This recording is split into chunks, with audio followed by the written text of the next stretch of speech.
Right Chowdary గారు, okay right right Chowdary గారు please. Okay topic మీద కంక్లూడ్ చేయండి. లక్ష్మణరావు గారు అసెంబ్లీకి వస్తాడా? దమ్ముందా అసెంబ్లీకి వచ్చి మాట్లాడమని కంక్లూడ్ చేయండి టాపిక్ 30 సెకండ్స్.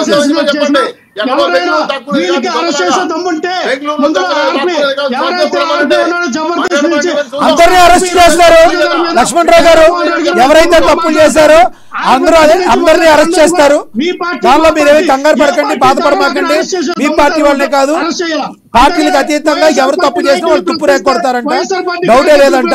శివపార్వతి గారు కంక్లూడ్ చేయండి. ఎస్ శివపార్వతి గారు కంక్లూడ్ చేయండి ప్లీజ్. ఆయన పనికి మాలిన సోదంతా ఆపేయండి. ఎందుకు పనికి మాలిన ఉపన్యాసాలు ఇవన్నీ? లక్ష్మణరావు అడిగిన దానికి ఒక్కటి సూటిగా చెప్పడం, ఏదో ఓకదంపుడు ఉపన్యాసం ఎత్తుంటాడు. దేనికి అది ఎంత చెత్త అంతా?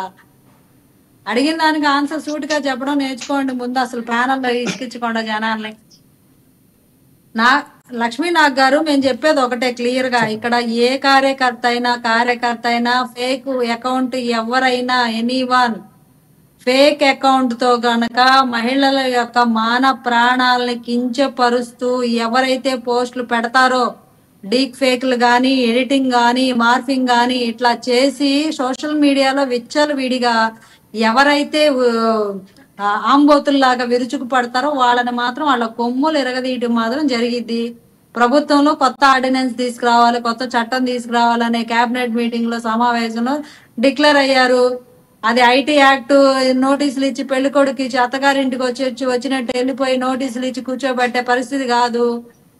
నెక్స్ట్ కొత్త ఆర్డినెన్స్ వస్తుంది, గవర్నమెంట్ ఒక కొత్త యాక్ట్ తీసుకొస్తుంది. దీని మీద సోషల్ మీడియాలో విచ్చలవిడితనాన్ని ఆదుపు లేకుండా చేసే ఈ ఒక రకమైన దీని పైశాచికత్వాన్ని కంట్రోల్ చేయాల్సిన అవసరం ఉంది. సో రానున్న రోజుల్లో గతంలో మాట్లాడిన శ్రీరెడ్డి, పోసాని కృష్ణమురళి గారు కూడా ఇదే గతి పడుతుంది అంటారు మీరు?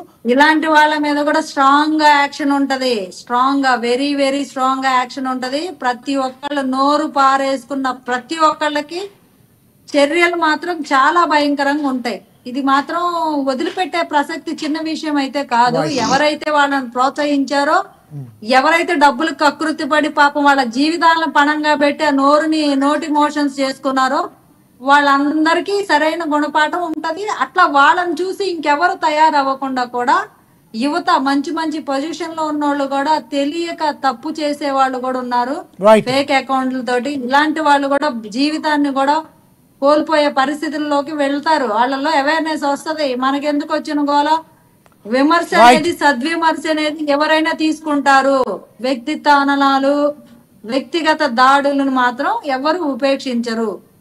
అది గమనించాలి ప్రతి ఒక్కరికి. నేను మీ మీడియా ముఖంగా నేను అభ్యర్థించేది ఏంటంటే, సోషల్ మీడియా కార్యకర్తలకి మీరు విమర్శ చేయండి. ప్రభుత్వ పనితనంలో లోపం ఉంటేనో, ప్రభుత్వం ఏదైనా తప్పు చేస్తేనో మీరు గౌరవప్రదంగా పాలసీ పరంగా మాట్లాడండి.